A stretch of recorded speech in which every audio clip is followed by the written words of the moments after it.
तो अब हम देखते हैं असेंबली लैंग्वेज क्या होती है। जैसा कि मैंने आपको पहले बताया, ये है मशीन लैंग्वेज, है ना, ये वाली 1010 वाली, और ये है जंप, मूव, मैंने दो बताया। लेकिन यहाँ देखिए इन्होंने एक अच्छा सा उदाहरण दिया है, ऐड AX5, है ना। ऐड AX5 का क्या मतलब है?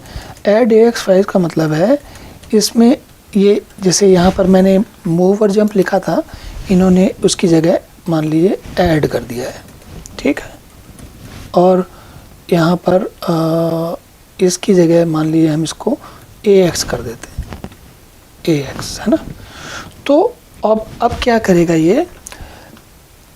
अब आप देखिए 5 के लिए मान लीजिए कि हाँ, तो अब इसमें क्या होगा कि ये मान लीजिए 5 लिखा हुआ है यहाँ पर। 5 का मतलब है ये सपोज करिए ऐसे लिखा हुआ है ना, 1101 ये होता है।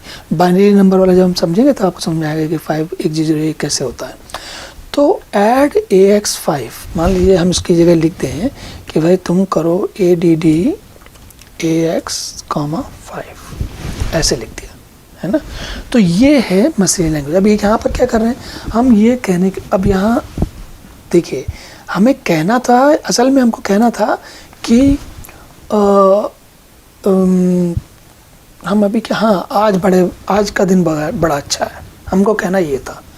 लेकिन उसको कहने के लिए हमें बहुत सारे ऐसे सांकेतिक काम करने पड़ेंगे जो कि ये ऐड AX5 जैसे कुछ होंगे, कहीं मूव हो, कहीं जंप होगा, तब उस बात का मतलब कंप्यूटर को समझ में आएगा कि आज मुझे बड़ा अच्छा लग रहा है ना।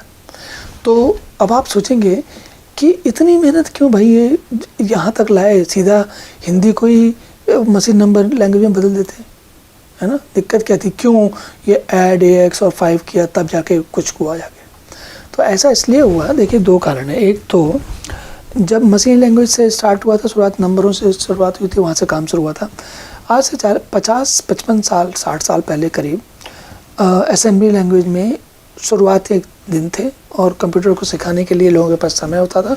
तो शुरुआत में उन्होंने ये इनको कहते हैं बिल्डिंग ब्लॉक्स, मतलब कि ये छोटे छोटे गुटके हैं जिनको लेके हम बड़े वाले घर बनाने वाले हैं। ये जैसे ईंटें होती हैं ना, ईंटें, गारा, चूना वगैरह वगैरह, तो वो ये जो मशीनी लैंग्वेज असेंबली लैंग्वेज है, वो एक तरीके से बिल्डिंग ब्लॉक है। आपके पास बिल्डिंग ब्लॉक है तो, और आपको, अच्छा ये हमने पहले भी कहा था और अभी फिर से कह रहा हूँ कि मशीनी लैंग्वेज कंप्यूटर को केवल नंबर समझ में आते हैं। अगर हम इसको असेंबली लैंग्वेज लिखना चाहते हैं तो इसमें क्या होता है कि ये चूँकि इसके सबसे निकट है तो इसलिए जल्दी समझ में आती है। उदाहरण समझिए आप, जैसे आप अगर कहाँ पटना में रहते हैं, नहीं और बल्कि थोड़ा सा पटना से क्या और साउथ में जाएंगे आप, बिहार में, तो आपको समझ में आएगा कि वहाँ के लोगों को बंगाली समझ में आती है, बोलते भी हैं आराम से, है ना।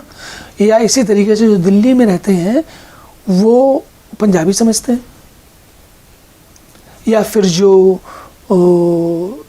क्या बोलते हैं तमिलनाडु में, वहाँ पर मद्रास में रहते हैं, उनको तेलुगु भी समझ में आती है और तमिल तो खैर समझ में आती ही, बोलते ही हैं, और वो मलयालम भी समझ लेते हैं और वो कन्नड़ा भी समझ लेते हैं, है ना। तो यहाँ पर मैं क्या बताने की कोशिश कर रहा हूँ, मैं ये बताने की कोशिश कर रहा हूँ कि असेंबली लैंग्वेज जो है वो मशीन लैंग्वेज के काफ़ी करीब होती है, काफ़ी निकट होती है, लेकिन उसमें असेंबली लैंग्वेज एक बीच की लैंग्वेज है, मध्यम स्तर की लैंग्वेज है। अगर आपको पंजाबी आदमी लिखेगा तो असेंबली लैंग्वेज में अलग तरीके से लिखा जाएगा, हिंदी बोलने वाला अलग तरीके से लिखा जाएगा, बंगाली आदमी की अलग तरीके से लिखी जाएगी बंगाली भाषा में, और संस्कृत में होगी तो अलग तरीके से लिखी जाएगी, तमिल में होगी तो अलग तरीके से लिखी जाएगी, अंग्रेजी, जर्मन वगैरह सब में अलग अलग लिखी जाएगी। तो सबके जो असेंबली लैंग्वेज के लिए जो उनके कोड बनेंगे वो थोड़े फ़र्क होंगे।